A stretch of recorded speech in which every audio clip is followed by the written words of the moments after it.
ఈ సందర్భంగా ఎమ్మెల్యే మాట్లాడుతూ ప్రభుత్వానికి ప్రజలకు మధ్య వారధిగా పనిచేసే ఏకైక వ్యవస్థ పాత్రికేయ రంగమని, ప్రజాస్వామ్య వ్యవస్థకు 4వ స్తంభంగా పిలువబడే పాత్రికేయ రంగం కత్తి మీద సాము వంటిదని అన్నారు. ప్రభుత్వాలు చేసే ప్రజా ఉపయోగకర విధానాలను ప్రశంసిస్తూనే ప్రజా వ్యతిరేక విధానాలను ఎండగట్టే ధైర్యమున్న రంగమని అన్నారు. ఎంతో విలువలతో కూడిన రంగాన్ని ఎంచుకున్న పాత్రికేయులు ప్రతిపడు నియోజకవర్గ అభివృద్ధికి తోడ్పాటును అందించాలని కోరారు. ఈ కార్యక్రమంలో నియోజకవర్గానికి చెందిన ప్రింట్ అండ్ ఎలక్ట్రానిక్ మీడియా జర్నలిస్టులు తదితరులు పాల్గొన్నారు.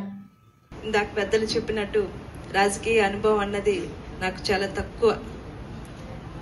నియోజకవర్గంలో ఉన్న సమస్యల గురించి కూడా నేను ప్రతి దానికి ఎవరైనా నా దగ్గర ఈ సమస్య ఉందన్నప్పుడు దానికి వెనకాల ఉన్న దాన్ని కూడా నేను అవగాహన చేసుకున్నాకనే దాన్ని ముందుకు వెళ్ళాలి అని నిర్ణయించుకున్నదాన్ని. దాని మీద ఒక అభిప్రాయం, దాని మీద ఆ సమస్య మీద ఆ ఆలోచనతోటే ముందుకు వెళ్తున్నాను తప్ప ఏది తెలియకుండా ముందుకు వెళ్ళకూడదు అనుకున్నా. మీ ద్వారా ఎక్కడైనా ఏమన్నా లోపాలున్నా, ఏమన్నా సలహాలు చెప్పాలన్నా, సూచనలు ఇవ్వాలన్నా మీ అందరికీ ఎప్పుడూ కూడా స్వయంగా మీ అందరూ రాజా గారి మీద ఉన్న అభిమానంతో నా దగ్గరికి రాలేకపోతున్నాం అని అనుకోవద్దు.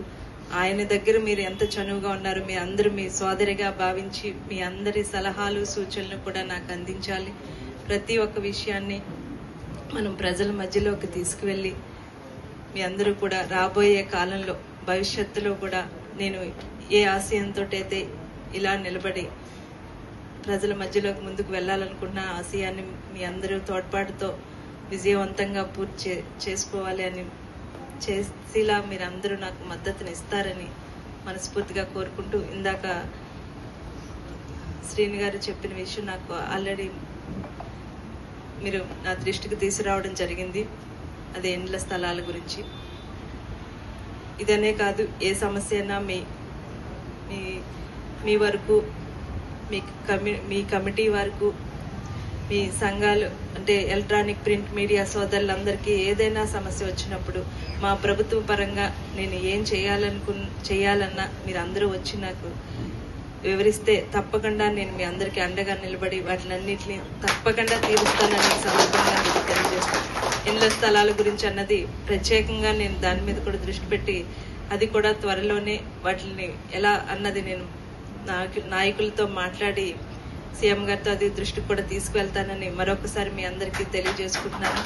ఇప్పటి వరకు మీరందరూ నాకు ఈ సంవత్సరంన్నర అంటే నేను ఇన్ఛార్జ్ అయిన దగ్గర నుంచి ఈ రోజు శాసనసభ్యురాలుగా ఎన్నుకునే వరకు ఎంతవరకు మీ రాజా గారి మీద ఉన్న ఆనాటి సపోర్ట్నే అదే కంటిన్యూ చేస్తూ నాకు అండగా నిలబడి నన్ను ఎలా అయితే నన్ను ఇలా ఇంతవరకు తీసుకొచ్చారో, ఆశీర్వదించారో, రాబోయే కాలంలో కూడా మీరు అందరూ కూడా నాకు అలాగే ఉండాలని ప్రతి ఒక్కరికి ఇక్కడికి వచ్చిన ఏదైనా కారణం చేత రాలేని సోదరులకు కూడా మీరు అందరూ చెప్పాలని ఇక్కడికి వచ్చిన వారందరూ కూడా ప్రతి ఒక్కరికి పేరు పేరున మనస్ఫూర్తిగా కోరుకుంటూ ఈ అవకాశాన్ని నాకు ఇచ్చి నా ఆహ్వానాన్ని